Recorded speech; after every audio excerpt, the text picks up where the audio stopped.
is up? The Weekly Scraps, powered by Everlast. They are the leading brand in combat sports training gear. You need gloves, you need hand wraps, you need a boxing bag. Everlast, one-stop shop, even some training apparel. All you have to do is go to Everlast.com. Thank you to those guys. They are my sponsor, and they are taking care of us and making this easier for myself and my team, of course, to bring you guys the Weekly Scraps podcast. So make sure you go out to Everlast.com. Make sure they are your first stop if you are ever in need of training equipment, training gear. Show those guys some love because they show us love, so we support them and they support us. High Performance Nutrition. Shout out to those guys. I can't preach on it enough about getting a company behind you, especially if you're an athlete. It doesn't have to be specifically combat sports, but any sports where there's going to be drug testing. They are third-party tested. They are certified by NSR. I think I said that right. NSF, Safe for Sport, third-party tested. So make sure you go check those guys out. Use my discount code at checkout to save yourself 10%. Elite Funk is the discount. Trendy Butler, they are a clothing subscription service. For $65 a month, you will have yourself a new outfit every single month right at your doorsteps. The best way for me to explain this is you answer a couple of questions based on your style, your taste, the things that you're into. And Trendy Butler's AI system, I do think they have a contact source as well. And once you get to talk to these guys and you guys formulate your style and try to figure out exactly what you're into or what you would like to try, you can always shift it and you sign up. Boom, done. $65, you got yourself an entire outfit, and the best part, you save yourself a trip from the mall or wherever you go shopping. I don't know. I know a lot of people doing these online things nowadays. I used to like going to the mall, but I would always end up spending like 2 to 3 hours there. So Trendy Butler has made my life so much easier. I don't go shopping as much as I would like to anymore because I'm just super busy. But I do like to look good, as you guys see from some of the stuff that I post on my socials. So Trendy Butler makes that so much easier for me. And for all my CBD lovers out there, Hydrocanna, drink Hydrocanna. These guys are going to revolutionize the sport of combat. And not just combat sports, just hydration in general. You're cutting weight and you need to rehydrate, you got to go to Hydrocanna. These guys have CBD infused water, aka H2O, high quality H2O. And they have CBD shots in a bottle. It's about 2 ounces. Now, these guys have been doing all the testing and doing things as scientifically as they possibly can. And they've figured out a ratio that helps you out in case you're hungover or you're severely dehydrated from cutting weight, and figured out the best way to get your cells from a molecular level. And I don't want to try to start talking all with this lingo as if I'm a scientist myself, very much shake myself, but I will say these guys have done their homework and I trust them. And based on all the data that I've shown that they have, it's been shown that if within about that 25-30 minute range after a long night out of drinking or a severe weight cutting situation such as MMA, when you're cutting down to a weight class, someone like myself who normally walks around about 162 to 165 pounds, cutting down to 135 pounds, and I need to bulk back up. These guys have that CBD that's gonna give you that perfect ratio, that perfect blend to help me get my body right back where it needs to be, where my cells can pull everything back into it and hold on to the things that's going to keep me from cramping, keep me from feeling like complete crap.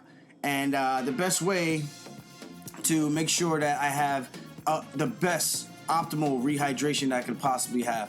Hydrocanna, drinkhydrocanna.com. Go check those guys out because they are the new boys on the block. Hey, how's it going? How you been? What's scrapnin'? The Weekly Scraps, motherfuckers. What's up, guys? Welcome back to the Weekly Scraps, episode 32, all the way from Japan. Konnichiwa, which means hello. How are you? Not how are you, but hello. So we're out here in beautiful Japan right now, hanging out in Tokyo. We got our man Uka Sasaki fighting this weekend for Ryzen. I think it's Ryzen 17. Don't quote me on that. But big opportunity for himself. He wins this, then probably puts himself in a position to be in a number one contender elimination fight for a chance to fight Kyoji Horiguchi, who is the reigning double promotion champion for Bellator and Ryzen. He beat Darren Caldwell when he came over to Ryzen, beat him in the ring.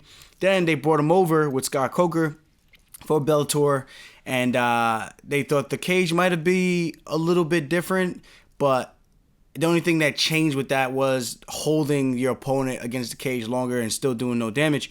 That fight was kind of god-awful to watch. A very, very weird thing. But, so, yeah, pretty much he got the opportunity, won the fight, and he defended his belt and beat Darren Caldwell in Bellator as well as Ryzen.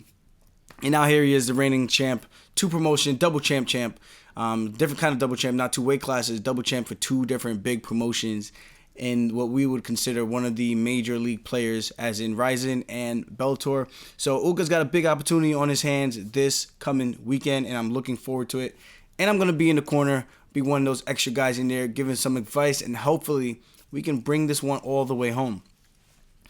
Let's get into our weekend. Actually, before we do that, man, I didn't get to watch the Brandon Schwab, the final edit yet of Food Truck Diaries. I'm going to watch it out. I watched like maybe 2 minutes of it last night, and I was like, I'm cheating myself. I'm tired. I want to make sure I get an opportunity to watch this when I'm fresh, wide awake. So I said, you know what? I'm going to watch this tomorrow morning with the lady, Rebecca. So she's going to come watch this with me this morning as well. She's in the shower, getting ready right now, getting ready to seize the day, as they say, before we have to do our workout with Uka Sasaki to game plan and get ready for battle this weekend. Tons of positive feedback, man, and it's been so crazy. It's been like a catastrophic thing in a positive way, not catastrophic like, oh man, what a catastrophe, but like everything kind of just catapulted from the Joe Rogan podcast to the Brendan Shaw podcast.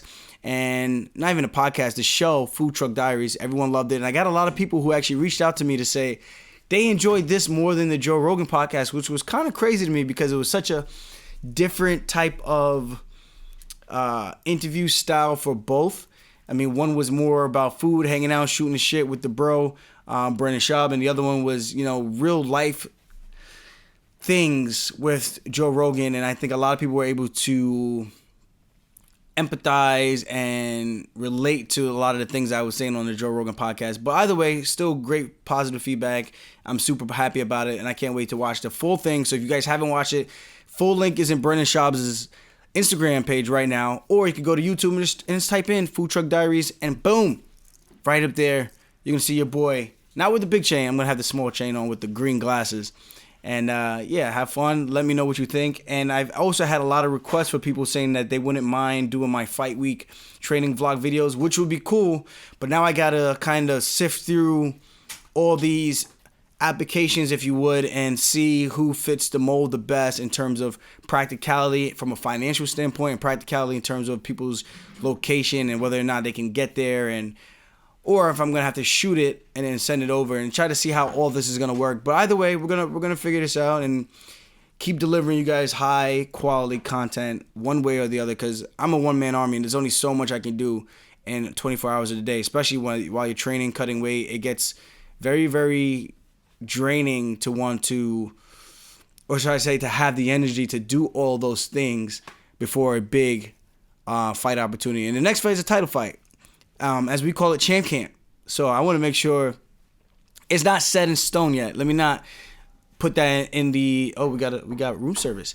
And let me not put that in the atmosphere and get yelled at for saying that. But I would assume the next fight would be for a world title. So maybe not against Henry Cejudo. It might be an interim, and I'm all fine with that. I cannot wait to eat. And so it's gonna be Champ Camp. That's the way I'm gonna approach this and market it and sell it and all that good stuff. Now, our flight to Japan, man, my legs were so swollen after getting off the plane. It was about 2 hours to get here from New York to Detroit, and then from Detroit to Japan. Narita Airport was about 14 hours on the plane. So no, actually, what was it, like 13? I was going morning. It was about 13 hours on the plane. So it was a long flight. My feet were so swollen though. I felt like I just finished the fight. Usually after the fight, both my feet and my legs are like swollen all the way down from the thighs straight down to my ankles, and I'm walking around with these big kanks. And my girlfriend was telling me I should get these compression socks. She said it keeps the swelling and the circulation. I don't really understand that, because I would think compression socks on the skin would make everything tight and make it harder to flow. It's like compressions.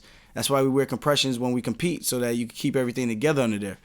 Now, I don't know. Supposedly there's like science behind this and why it works. So I'm going to have to look into that, and probably on my way back, I might actually have to wear these socks so that I don't have that problem getting back. Because it takes a while for the body or the swelling to kind of reduce and disappear, because your body's just so bloated from being in the air for that long. Crazy. But she didn't have swollen feet. I did, so she must be doing something right? Last night we went to Ginza. We raided the town. That was fun, a cool experience. I guess that's considered a higher end area, kind of like a Chelsea in Manhattan, right? Or like Madison. Like what's the other one? Greenville or Green Village? Greenwich down in New York City. Super expensive, bougie area. So I guess that's kind of like the comparison in terms of a New York standpoint, for those of you who do know what I'm talking about. But it was fun. We had a good time. We had a lot of sake. First time. Yeah, I downed 2 glasses, and I was buzzed. After the first one, I was like, yo, I think I'm starting to feel this. And then I take the next one, and I just downed it like a shot. And sure enough, they looked at me, and it's like, you drank that kind of fast. You probably shouldn't have drank it that fast. I was like, yeah, because I'm feeling this thing like a lot. And sure enough, we had one more glass, and it was a good time. We had a good time down there. We're probably going to have a lot more of those nights, but it might be a little bit worse. Are we paying now, or do we pay with a card, or on the room? To the room? Okay. Yeah, so good stuff. All right, let's get into the fights, the weekend rewind, and let's start first with the Dana White Contender Series, Season 3, Week 5. Cody, you better be right about this information. The guys that got picked up, Sean Woodson, Jamal Hill, and Billy Quarantillo. And I watched these guys. For the most part, I watched the fights. But here's my thing about the Contender Series. And correct me if I'm wrong, but I do feel like a lot of these guys that come onto this platform don't have a lot of fights. They don't have a ton of experience. So when they're in this situation and they get put on such a big platform, so to speak, even though there's no crowd, but it's a big platform in terms of you're fighting in front of the boss and the matchmakers. You're fighting in front of pretty much the 3 biggest guys that matter the most when it comes to getting you the right fights, getting a bigger contract in terms of the pay increase and things like that, and the guys who are going to be there to help back you along your career or put you in a good situation in terms of fights. Those are the guys you kind of want to rub those elbows with. So when these guys come in and they're in this bright light situation and they're so green, I kind of feel like it's almost a little bit of a disservice, because these guys go in there with reckless abandon, that's one, and the technique gets very, very sloppy, and they think they just have to put on an exciting fight and bash their brains up a bit. And then the other thing is, then you get some guys who just look like they really don't belong, and they're not ready to... They shouldn't be on that stage yet with 4 or 5 fights. Man, I didn't get picked up to after my 8th fight with the UFC, with Cage Fury. Not my 8th fight with Cage Fury, but my 8th fight as a professional.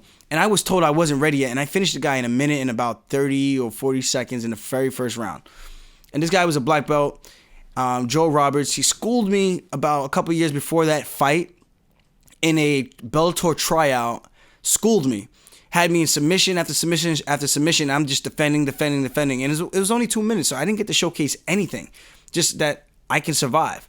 So I was a little nervous going into that fight, and I finished the guy, and I'm thinking, like, he probably landed all of 3 strikes in the fight, and it was like a counter off of a kick, and he crashed it. I fell. I don't even know if he really hit me on the way down, but he knocked me down. but I was on one foot throwing a kick, and he crashed it, perfect timing. That's when I was just kind of spamming kicks. And he ended up on top. I threatened with the choke, took his back, submitted him, game, blouses, it's over. But what I'm getting at is, I was told I wasn't ready. You got the guy like Brandon Lonane, who was told he was winning the fight, and then he goes for a takedown with like 10 seconds left against probably the highest profile matchup on that entire card. I think that was like 2 weekends ago. He doesn't get a contract. He doesn't get picked up in a barn burner of a fight. Both guys got beat up really, really good. And this is not even in the UFC yet, you know? So to be having those type of fights that early on in your career, outside of the biggest promotion, not making the money that you should be making for those type of fights in the big show, it's either the UFC, Bellator, or Ryzen, or One Championships. When you take those type of fights, there's only so many of those you could have in your career, in my personal opinion, before it's like you start to see a decrease in your performance, and you're taking more trauma. Your body's a little bit more beat up. You're feeling a little bit slower than you normally or usually would in the past. So you want to try to limit that on your way up. That's my advice as a professional when I was coming up the ranks and learning the game. And I would minimize the damage I was taking in training, sparring with headgear, even though in the beginning I didn't spar with headgear because the guys weren't doing it who were older than me. And the guys were getting knocked out with headgears on, knocked out without headgears on. And I was like, you know what? I'm going to just take my chance and just wear the headgear. We were sparring with 7-ounce gloves. Some guys were wearing 4-ounce gloves and sparring, full-on sparring. And I learned a lot training at Team Bomb Squad in terms of my career and how I wanted to handle myself in terms of longevity. And I really felt that helped put me in this situation where I didn't take too many lumps coming up because I was a strong grappler. The grappling back then isn't what it is today. And that says something because even when I started, the grappling wasn't what it was a couple years before that. So you can see the generational growth in terms of technique and all that good stuff, and to where everything is today. But getting back to what I was saying, that was a long rant. But Brian Loney doesn't get picked up, and very, very devastating for me to see that as a fight fan, seeing what these guys put online, fighting a tough Billy Algio, however you say the guy's last name, and you see some of these guys who are getting picked up, and I'm like, but how are you picking up these green guys, and you're not picking up a talented guy like that who's training with the Dominic Cruz, who's training over there with Team Alliance and whatnot? So I'm trying to make sense out of this stuff, but whatever. I don't want to harp on the bad too much. Your boy went out there, Billy Quarantillo. Shout out to Matt Favola. He's his teammate from down in Florida when he was going to college down there. And he comes up, he gets the contract, he defeats Camuelo Kirk via TKO punches of 22 seconds of round number 3. And, man, he put on a great performance. The first round, he got shut out pretty much, laid on his back the entire time. Couldn't get up. When he did get up, he got put right back down. The guy caught his kick, took him down. Beautiful setup entry. Looked like he gassed out in that second round. And when you look at that fight, it kind of makes me wonder, was it the pressure of Billy that caused that guy to slow down, or was it the output and how big the spectacle was for him to be fighting in front of Dana White, Sean Shelby, and Mick Maynard that could have helped zap his energy as well? So I look at all those things and I try to make sense of it all, because when you're prepping for a fight, you want to have that in the back of your mind in terms of when you're scouting. You want to know what you're looking at and being realistic. Was it that the guy really doesn't have good cardio and he tends to fade all the time? Or was it just that one situation where he's dominating the very first round and comes back in the second round, gets pretty much outclassed, and in the second round, he's getting walking zombied and he gets stopped in the third round by Herb Dean? Great fight. He got his contract. Shout out to Billy Quarantillo. I think he came up to train with us a few months ago.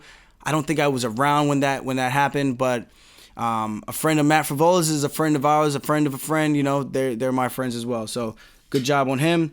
Jamal Hill, he got the TKO, 4 minutes and 29 seconds of round number 2. He got a contract. He was one of the guys I was watching in the very, very beginning, chin up in the air, walking forward, and I thought he was very, very green. My personal opinion, maybe not the right time for him to get into the UFC, because the last thing you want to do is get into the UFC too early and be 1 and done, 2 and done, 3 and done, chewed up and spit out, and then you're rolled back to the UFC. You're like, yeah, you gained all that experience, but when you get here, you want to be able to stay here. You want to know that you're ready. When I got to the UFC, I even thought that I needed 1 or 2 more fights before I belonged with the big boys, even though I was able to compete in terms of the striking department. Maybe I should have had more fights where I could have fought a grappler and I could have worked on my striking, neutralize his grappling with my grappling, keep the fight standing. Things like that. That's how you want to kind of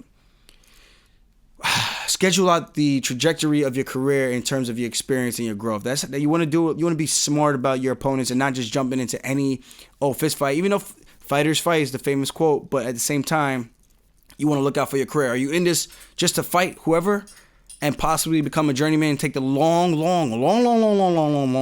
road to the UFC, or you want to do things right, become seasoned, and give yourself the best shot and put yourself in the best opportunity to get to one of the biggest promotion in the world or the biggest promotions in the world in the UFC.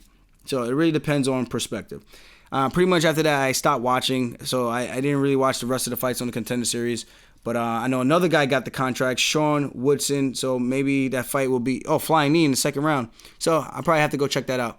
Oh, that was the 45-pounder. I did watch that one. The guy's like 6'3", fighting at 145 pounds. I didn't see the first round. I only saw the ending of that clip, but he was getting controlled and it looked like he didn't really have a ground game. I was even surprised by that he got a contract just because he landed that knee. Yeah, it was a nasty knockout. But at the same time, he was getting dominated on the ground, controlled easily in round 1. He had his back taken almost the entire first round and almost the entire second round. Well, entire second round until he got out and then landed that big knee. He didn't really even have to jump. I don't even know how you call that a flying knee. He just lifted his leg. He's so goddamn tall. The kid bent down and just got clipped right there, and that was game over pretty much. So that was a fun fight to see how the tables can turn that fast and that quickly. I didn't watch much of the prelim fights for this card. I did get to watch Ray Borg. Shout out to him. I know his baby was going through a lot of issues at birth, and I know there was a whole campaign. People were helping him raise money, I believe. And shout out to him to just being able to stand by his child's side and help see that he gets the proper care and everything that the baby needs to give himself a chance at life. So. That's that type of stuff I hate seeing, and it's nice to see that there are really good people out there and helping in terms of a situation like that. And he came up, he got a big win after I think it was a split decision loss to that kid Casey Kenny in his UFC debut in UFC Philadelphia, I believe. That was a wild fight, but I thought Ray Borg might have won that, but he ended up coming up short in that decision. Raquel Pennington beat Irene Aldana. I didn't get to watch that fight. Split decision. Alex Caceres beat Steven Peterson. I got to catch up on that one as well. And there were 2 bantamweights to open up the card. Mario Batista was a winner, and Felipe Colares, who won by split decision over Domingo Pilarte. So I got a couple of fights I need to catch up on and watch.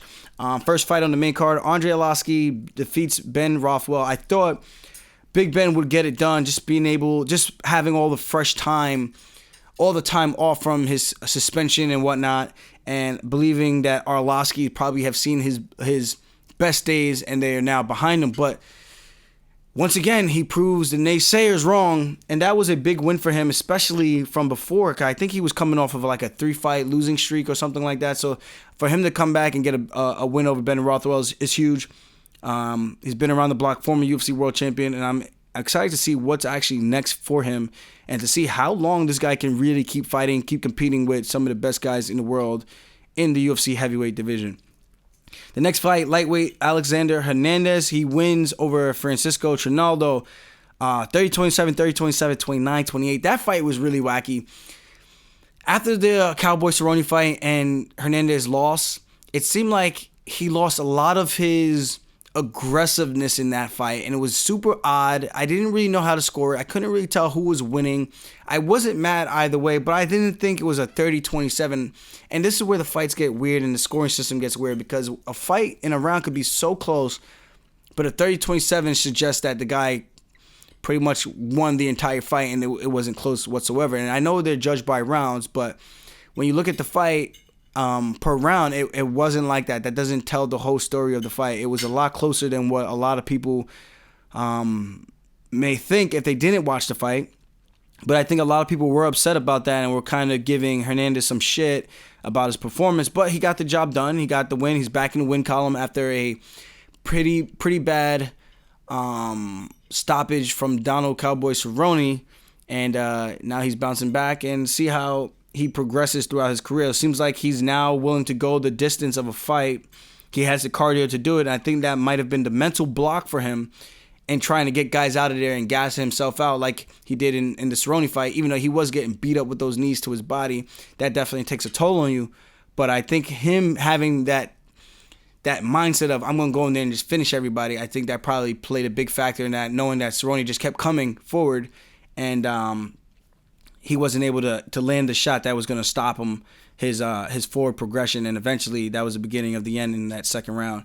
But that fight was really weird. I don't know if it's a fight I really want to go back to watch, but it wasn't a very entertaining fight, I would say. The next fight, Dan Hooker versus James Vick, KO in round 1, 2 minutes and 33 seconds in. Jesus, man, I don't know if this is like a telltale sign of maybe Vick needs to go up a weight, or maybe Vick is not able to take a hard strike on the chin as he used to. I mean, he came out of that war with Paul Felder.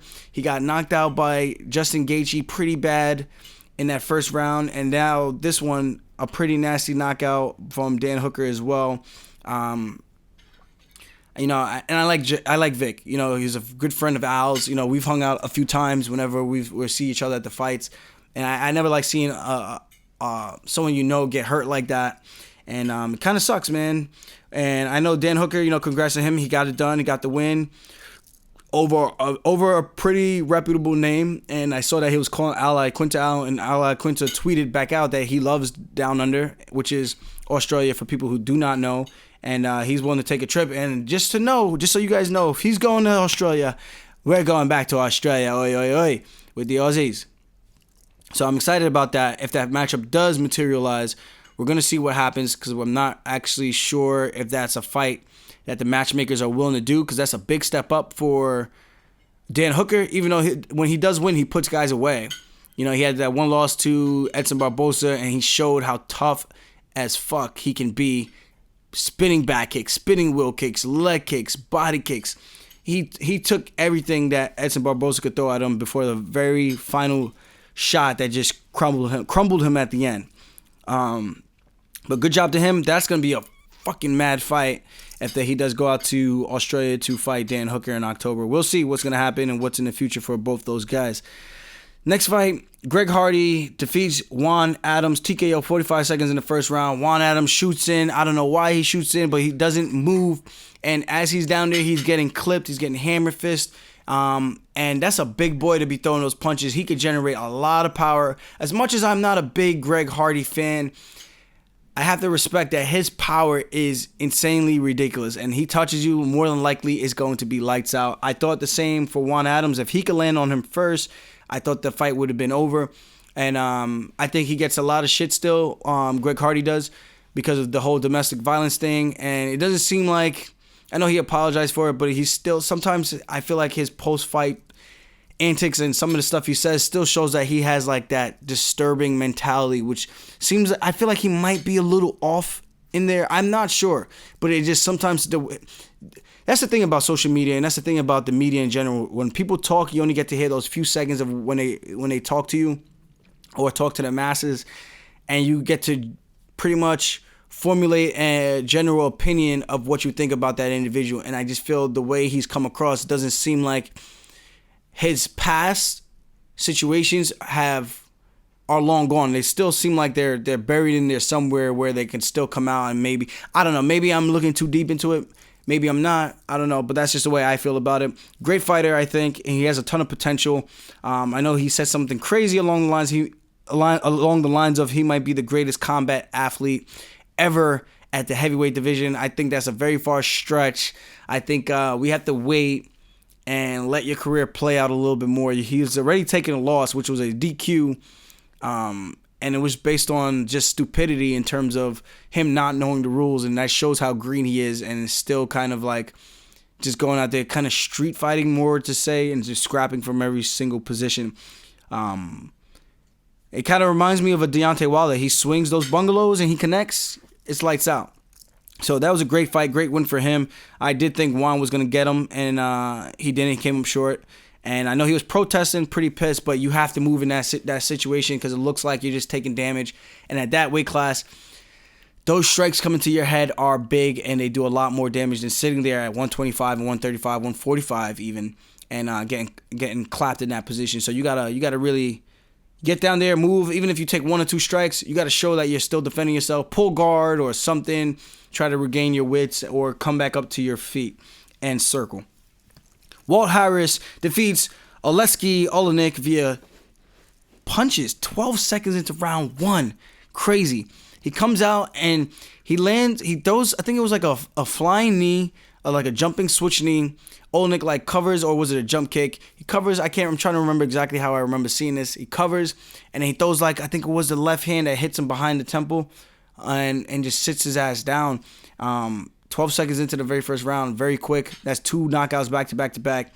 The sky is the limit for that guy. I remember watching him in the back room. He was warming up with Eric Anders, your boy.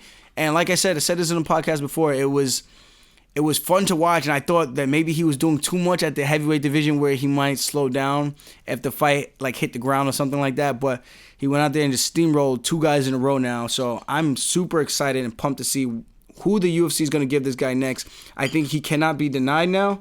And I think you got to give him someone big time. Even though Oleinik was big time, he had that fight with Overeem that he took on short notice, and he almost propelled himself back into like that title contention talk to try to get maybe one more win to kind of put himself in that position. But he came up short, and he came up short again against Walt Harris. And Oleinik is very dangerous. The only guy I know to hit the Ezekiel choke 2 times in a fight in the UFC, and I think the only guy to ever do some shit like that. He's willing to pull guard, grab your head and pull guard and sit right into that shit.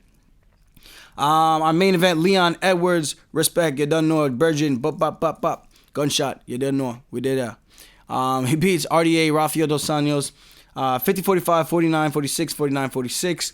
Pretty much a one-sided dominating fight. He shut RDA down from beginning to end. Every time RDA pushed forward, he would change direction, cut back to the middle, push him against the cage, slow him down. And it just seemed like RDA didn't really have any answers for him.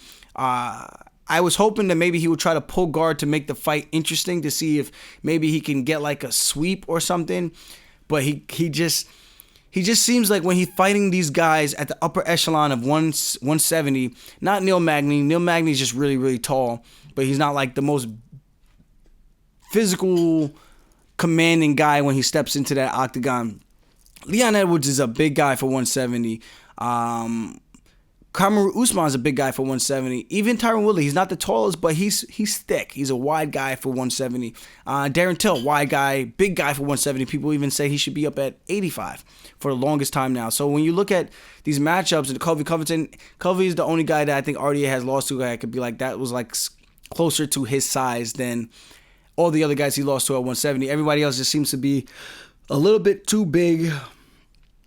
And it's either he's going to have to figure some things out to maybe go back down to 155 like Cowboy Cerrone did. He did beat Cowboy Cerrone in a title fight and sent Cowboy up to 170. And now Cowboy's back trying to reclaim his gold.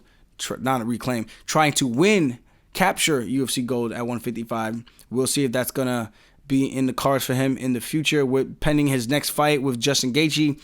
He wins that. I think he keeps those title contention talks and hopes alive. He's a lot older than a lot of us in the fight game right now. He's got one of the highest win streaks. Amount of wins, not win streaks. The highest win count in the UFC right now. I think he's tied with like GSP and some other guys, Michael Bisping and those guys. So he's right there. He just needs to get past Justin Gaethje, or Justin Gaethje's either going to get past him and put himself in that title contention talk. Now, that's all I have for the weekend rewind. This weekend, we have UFC 240 in Edmonton, Alberta, Canada. That is the headline by Max Holloway versus Frankie Iron Edgar. Man, I'm excited to see how Holloway handles that loss to Dustin Poirier. coming back, that title fight, big fight. He went the distance. He took a lot of damage, but he also dished out a lot of damage as well. And I'm interested to see how Frankie does after that big win over Cub Swanson. Even though it wasn't the most colorful, decorated performance of his career, I would say it's still a very dominant win. Cub didn't seem like he was really trying to pull the trigger, and Frankie just kind of seemed to be, not coasting, but just didn't seem like he saw any urgency to really try to force the issue to get him out of there. And that's fine. That's just the IQ of a smart fighter. So I'm interested to see, can the volume of Max Holloway and his cardio prove to be problematic for Frankie Edgar, or will Frankie Edgar be able to show that iron wrestling, the iron chin, and the heart of a lion that he has showed time and time again?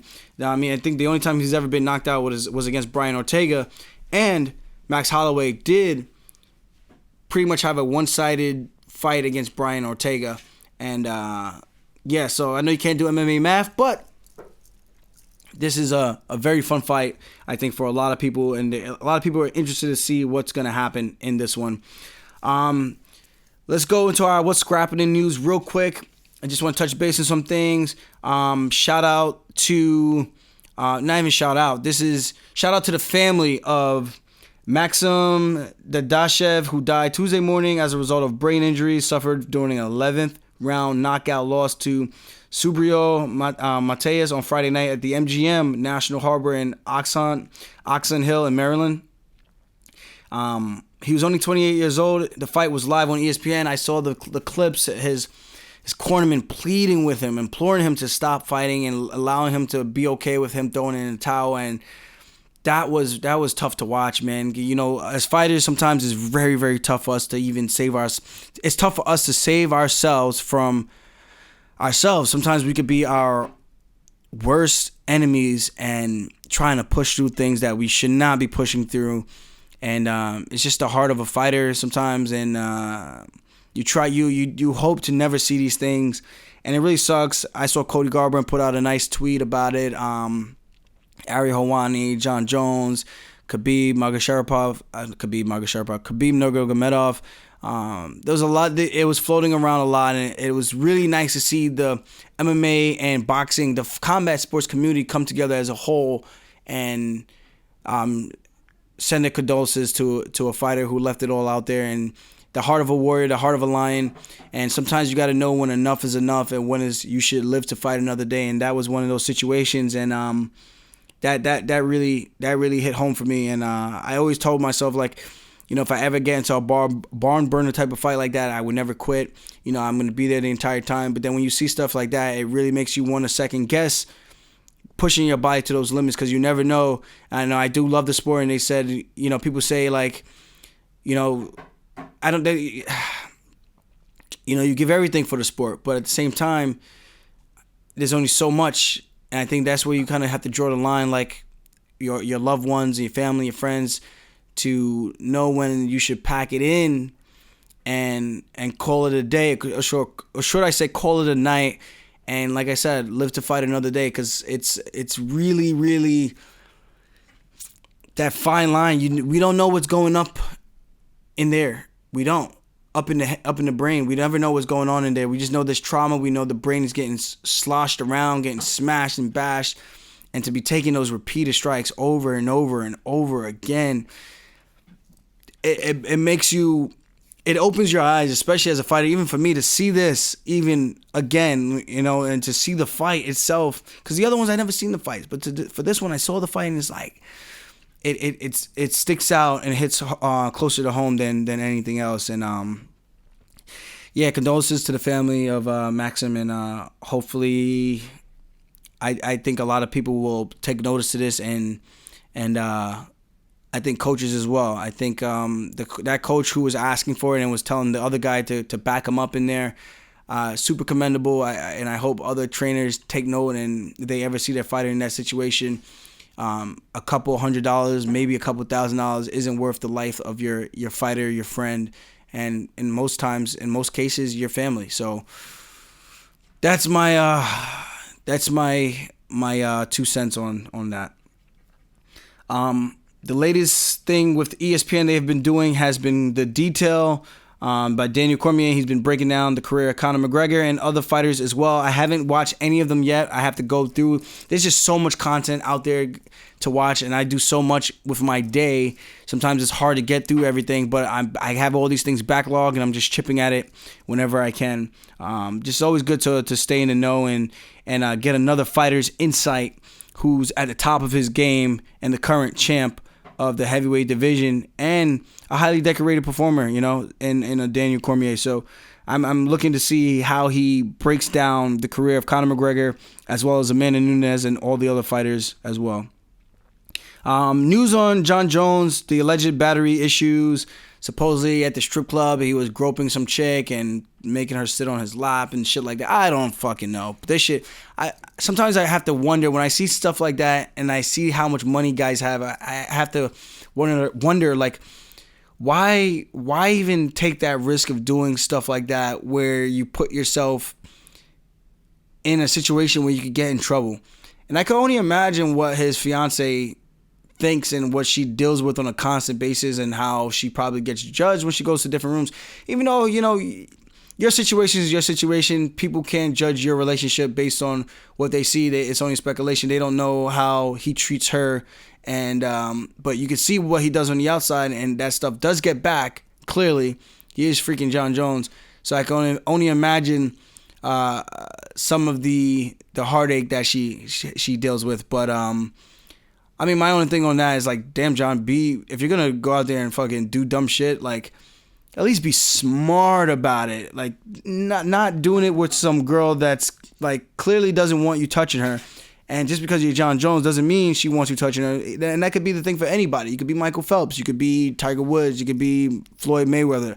The girl doesn't want you touching her. The girl doesn't want you touching her. There's other girls that are going to come your way and will be more than happy to do things like that. So I just think it's a little ill-advised and kind of silly on his part to be putting himself in more situations like that, to be making those type of headlines. Those are not, I know he's done a lot better getting away from all the trouble, but those are not the headlines you want to keep attracting to yourself, especially being that he has all these little girls as daughters. He has 3 daughters, from what I understand, and you don't want them seeing that type of shit. At least that's how I see this stuff. But it is what it is. All right, our main scraps for UFC 240. I'm looking at the main fight card, not the entire fight card actually. Some of the matchups that stick out to me. I'm looking forward to watching welterweight now. Eric Koch versus Kyle Stewart. What the fuck? That guy's gone up a few weight classes from 55 to 45 to 55 to 70. I guess he's gotten a little fat there, I guess, or maybe he just loves eating, just like I do. But he's fighting Kyle Stewart. Women's flyweight, Jillian Robertson's fighting Sarah Froda. That should be a fun fight. Froda is a big chick. Now, the other thing I will say about Jillian is she is great when the fight hits the floor. So this is going to be a testament of a classic striker versus grappler, in my opinion. So we're going to have to see if Jillian could get her down to the ground and do what it do. Flyweight division on the prelim on ESPN2 to kick off the card. We have Alexander Pantoja versus Davison Figueiredo. Bless you. That's gonna be a big fight. Figueiredo lost a big one to Jussier Formiga, and that set up the fight with him and Joseph Benavidez, which he lost, which was a number 1 contenders fight. So if Davison had won that fight, he would have been a number 1 contender. Now he's bounced back into consolations, taking on Alexander Pantoja. I'm interested to see how that fight goes. Pantoja did beat our guy Uka Sasaki, submitted him in round 1, and I was very high on him on the TV show with the flyweight edition. So I'm looking forward to see how he does on Saturday night. Next fights we have fights that. All right, the main card. Let's get into the main card right away. And like I said, I'm not a betting man, but these are the odds via Bovada. Marc-Andre Barrios, he is 29 years old, fighting out of Canada, Quebec City. Entered this fight after losing his UFC debut to Andrew Sanchez. His first pro loss since 2015, a split decision loss in his 3rd career fight. He's 6'1", with a 75-inch reach. He is a plus 140 underdog with a record of 11-2. He's fighting Krzysztof Joko, who's 29 years old, Polish fighter, out of Planet Eater MMA. He enters this fight on a 3-fight loss streak. Really? 3-fight loss streak. But it says he has a win. All right. Not really sure about this one, but I'm going by the stats that my guy Cody put. Cody, I hope you're right, because you're saying that he beat Alan Amadovsky, but then he lost to Brad Tavares, Uriah Hall, and David Branch 3 in a row. But it says he bounced back with a win. He enters his bout after ending a 3-fight loss streak. All right, Cody, you got it. My bad. He has a record of 20-4. He is a -170 favorite. He was besting Uriah Hall until he got finished in the second round. He was beating him up pretty good, and then Uriah Hall came back and finished him. Brad Tavares beat him via TKO, and David Branch beat him via split decision. So he has 2 losses by finishes already. His record is 20-4. He's 6'1" with a 77-inch reach. He has a 2-inch reach advantage, but they are the same height. I'm looking forward to seeing how this one plays off, because Jocko, he kind of comes out like a cannonball in the first round, hard, fast, and ready to go. That sounds like a Viagra commercial slogan or something. Hard, fast, and ready to go. The next fight, Olivier Aubin Mercier. He is a +165 underdog with a record of 11-4, taking on Arman Tsarukyan. Tsarukyan. He's a -205 favorite with a record of 13-2. His UFC debut, Islam Makhachev, lost by decision, but that was a super, super impressive and fun fight for the fans. If you didn't know who he was before that, everyone I think in the world knows who he is now. Pushed Islam Makhachev to the limits, who is Khabib's training partner over at AKA. And for him to come out and do that, hit a couple beautiful throws, takedowns, it just looked like he slowed down. I'm not sure how short of a notice he took the fight, or if he had a full training camp and he just gets tired. But that was a fun, ridiculous fight to watch, and I'm super excited to see his next fight, which is going to be against Olivier Aubin Mercier. He's more of a grappler. Aubier's more of a grappler.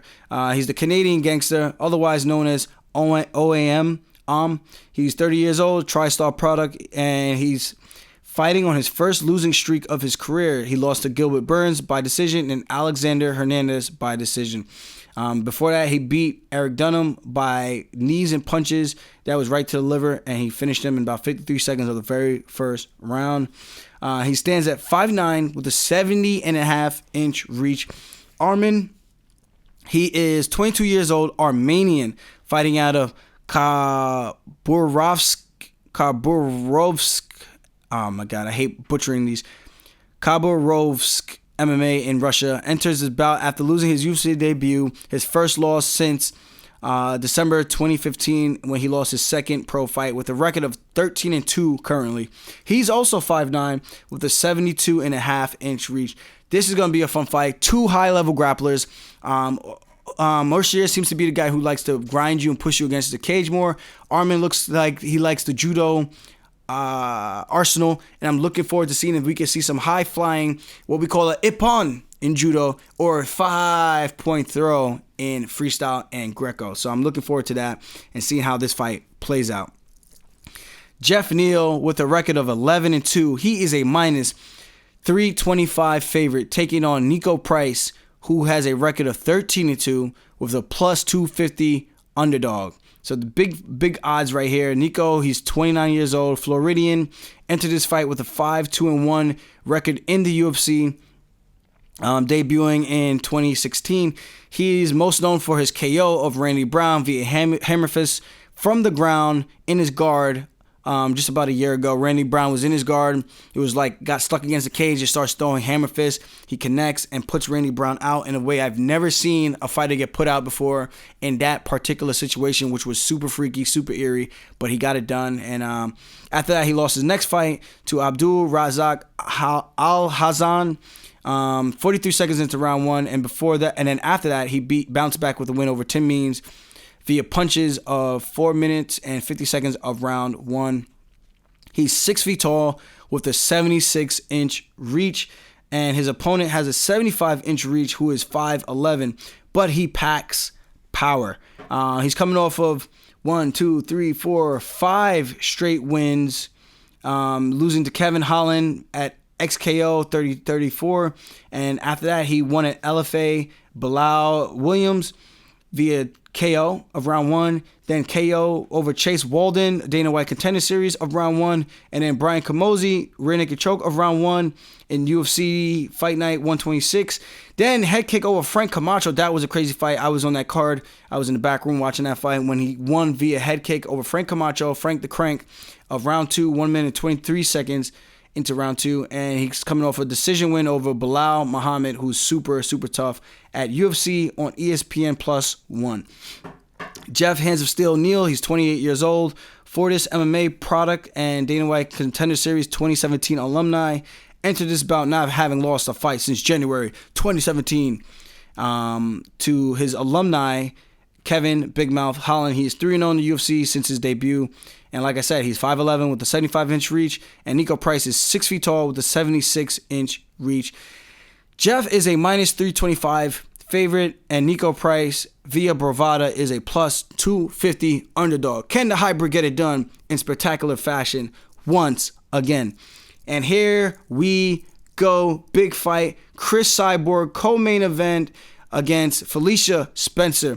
Cyborg is a minus 700 favorite with a record of 20-2. Her last loss, everybody saw it. It was a huge mega fight to Amanda Nunes. And she lost via round 1, 51 seconds, got knocked out in a barn burner of a 51-second fight, as good as it can possibly get. She went out there, both of them guns blazing. Amanda seemed to be the one who had the tighter punches and was able to connect first, put Cyborg down the first time, and then finished her off the second time, and ended that fight in 51 seconds. Before that, her career has pretty much been spectacular. She entered this bout coming off her very first pro loss since 2015. I think it was about a 13-year streak that she had being undefeated in MMA. 15 years before the Amanda fight. She entered this bout on her last fight of her contract and unlikely to resign given the issues with the promotion. Dana White, she's 5-1 in the UFC since 2016. She's 5'8 with a 75-inch reach. She is thick. Cyborg is a beast, and she hits hard. If she connects, she's usually putting these girls down. And I'm honestly really surprised Amanda was able to put her down like that. And that goes to show and speak volumes on the power of Amanda Nunes. Now, Felicia Spencer made her UFC debut against Megan Anderson, wins via rear naked choke. I heard she's the female backpack. She goes out there 7-0 and puts Megan away, takes her back super quick, 3 minutes and 24 seconds into round 1. She is a plus 450 underdog. And being that we've seen some chink in the armor of Cyborg, even though it just seemed like it was more of a who landed first type of fight, I think there's some type of blueprint there. I think Cyborg had some trouble with Yuna Kunitskaya, who almost had her back, I think. And I think Tanya Evinger might have almost had her back as well.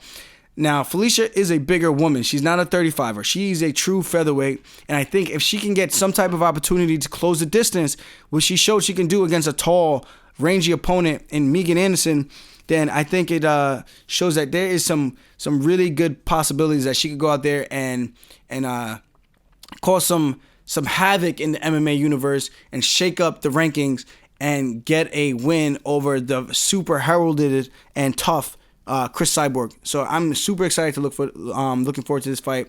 She is an undefeated Canadian fighting out of Orlando, Florida, based Jungle MMA and Fitness. And she enters this bout over an exciting bout over Megan Anderson. She's undefeated since turning pro in September 2015. She's 5'6 with a 68-inch reach. Cyborg is 5'8 with a 75-inch reach. Big contrasting difference in body frames. But we're going to see who can go out there, impose their will, and get it done.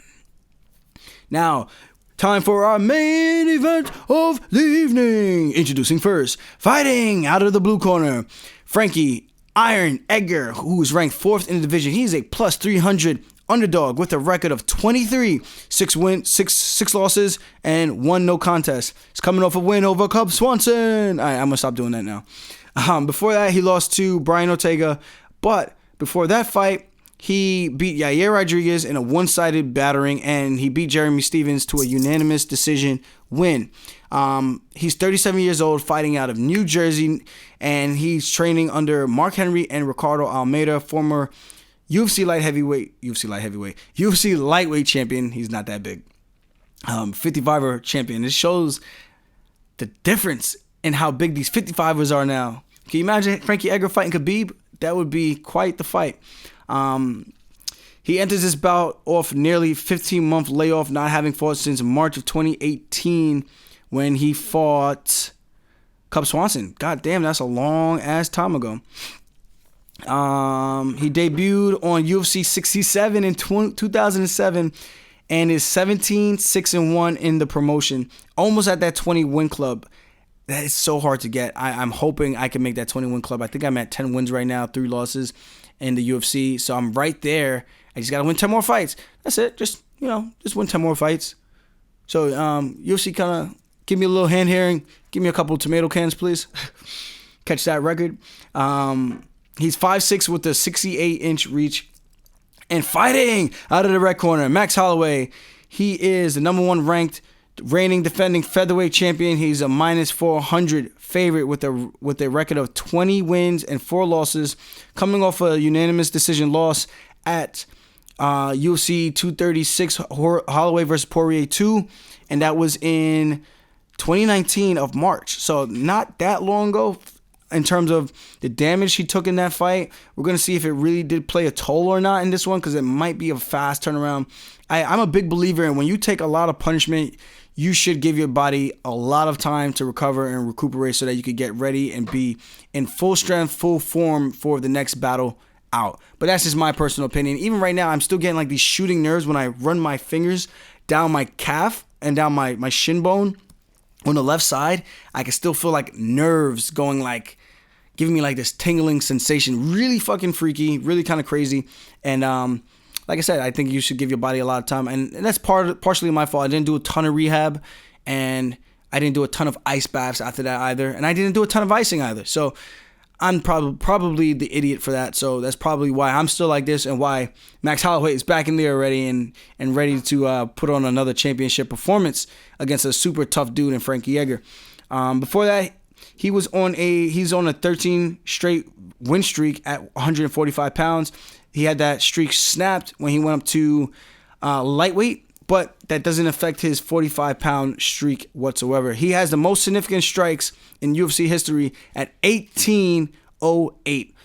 Second is Michael Bisping with 1567, and then Cerrone with 1518, and Frankie Edgar with 1463, and then Rafael Dos Anjos at 1387. So that's the most significant strikes in UFC history currently to date. He's 5'11" with a 69-inch reach, only a 1-inch reach advantage against Frankie Edgar, but he has 5 inches in height over Frankie Iron Edgar. That could play a big difference. Now, here's my breakdown and analysis of this fight. I think Holloway has great takedown defense. I think he showed that against Dustin Poirier. I know he hasn't fought a ton of grapplers. He fought Brian Ortega, who's a big grappler, but not a good, strong wrestler. He is grappling when it comes to jiu-jitsu. He takes you down or you take him down. He does well off of his back, ties people up. He can sweep them, and he can catch them off their back and looking for guillotines and looking for triangle chokes. And that's Brian Ortega. And Max Holloway was able to avoid the ground by all means and kept that fight standing the entire time. He bested Jose Aldo, who is no slouch when it comes to the ground game. He has a ground game, black belt in BJJ, didn't get an opportunity to use it, and super skilled, high-level striker.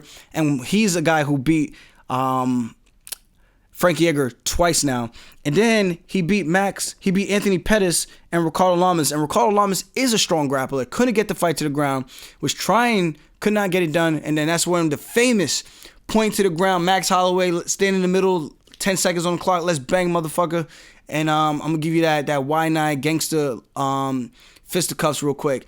And Ricardo Lamas couldn't get him down. And Anthony Pettis, with his jiu-jitsu background, could not get him down, even though he's not a wrestler. And I think this is the difference. Frankie Edgar might be the highest level of a wrestler in terms of MMA wrestling that he's have fought, in my personal opinion. Now, Edgar is a lot smaller. If Poirier was able to get Max down and Max pretty much bounced right back up in a matter of 10 to 20 seconds, I'm not sure how Frankie's going to be able to control him and hold him down. Yes, he took Yair Rodriguez down. Yes, he beat up Yair Rodriguez. But Yair Rodriguez back then had zero grappling defense in terms of takedowns. And that was a one-sided beating, and it was new school versus old school. And old school showing that I'm still holding this torch and you're going to have to wait your turn. And Yair Rodriguez took a very, very long time since that fight off to fight again when he beat the Korean Zombie with that crazy last second knockout of round number 5. So that's my analysis on this. Frankie Edgar, a lot of volume. Max Holloway, a lot of volume. Frankie Edgar, great cardio. Max Holloway, great cardio. Frankie Edgar, smaller as a 45er. Max Holloway, big as a 45er. Max Holloway, great takedown defense. Frankie Edgar, great takedowns and great takedown defense as well. So I'm not sure who gets the edge in the jiu-jitsu department. I'm not sure if Frankie pushes him against the cage. Maybe Holloway starts throwing those elbows since he has that clear height advantage, a la Travis Brown versus, who was it that he elbowed to death? Someone shot in on him. He elbowed the piss out of him to death. Just big elbows while he's trying to get the takedown, and that was pretty much all she wrote. And I think Josh Barnett did it as well. So there's a lot of those situations where a bigger guy who has the reach and the length can generate a lot of arcing power and hit guys in the temple. And you get hit in that position where you can't see the strikes when they're coming and they start landing towards that back of the head situation, that point, you're going out. I don't care who the fuck you are. You're going out. So maybe that could be a game plan of Max Holloway. I'm not really sure. I'm not sure what Frankie Edgar's plan is. I know he wants to get the fight down, but I think those takedowns have to be clean. They have to be precise and cannot waste a ton of energy trying to get a big guy like Max Holloway down. Now, my last trip to Hawaii, when I was training down there with Max, we didn't spar, but we did some simulation rounds where we did some light striking into the takedowns. Boom. Now we're going live against the cage, in space. And I was able to get him down twice. But for the most part, he was able to get back up. And then the other 5-6 takedown attempts, he stuffed it. And it looked like I was really impressed in saying, you know what? Max has come a serious long way. Yeah, the 13-fight win streak, I think that's said enough, right? But in terms of my high-level grappling, and I know I'm not a big 45er, and Max was a lot bigger than me by then too. It still shows that his takedown defense has really, really improved. And getting back to his feet, he has really, really improved as well. So I'm excited for this fight. I don't know who to pick. I'm not a betting man. I like both guys. I've trained with Max Holloway, even though Frankie lives on the East Coast. I've never trained with him. He was there kind of, whatever. I'm not even going to get into that. I was going to talk about, I fought his boy Marlon Moraes, and he was in the corner for that fight. So, yeah, that kind of, I don't say bothers me, but it kind of makes me lean on the side of Max a little bit, But yeah, both guys, super cool dude, family man, and I'm looking forward to this fight, this showdown. Finally, third time's a charm. Now, that is our last thing on the roster right now. I'm in Japan. I'm not sure what I'm about to do right now. Oka's doing his interview. I think he might just have finished up for Ryzen. And I think we're going to do a little sightseeing. My girl's over here getting dressed. We have room service. I still haven't even eaten yet. She ate her food already, devoured it. You should have seen it. She still has like sauce on her lip. But maybe I'm lying. But that's pretty much it. So that wraps it up. Remember, if you like my shit, subscribe to my shit, or spinning back fist. Thank you guys for tuning in. The Weekly Scraps. We're going to set up everything back home. I'm still working on my home studio. I got to get a couple more things. Going to tighten up some things to get the acoustics just right. I'm using a mic. This is actually a legitimate mic. And the hotel room has so much great layouts in terms of the curtains that make everything soundproof to bed so that my voice isn't bouncing off the walls and getting that what we call reverb effect like I did last 2 weeks episodes where I had to rip the audio from my camera and it just sounded like complete shit. So sorry about that. Hopefully you guys are still tuning in and having fun and enjoying my breakdowns. I'll see you guys soon. I'm trying to keep these podcasts a little bit shorter. Thanks for tuning in. I'll see you guys soon. And check out Brandon Schraub's Food Truck Diaries and check out Joe Rogan Podcast if you haven't heard it yet. And check out Hydrocanna. Remember, use the code FunkMaster at checkout to get a free t-shirt with any order over $50 or more. Stay blessed. Let's go eat some sushi.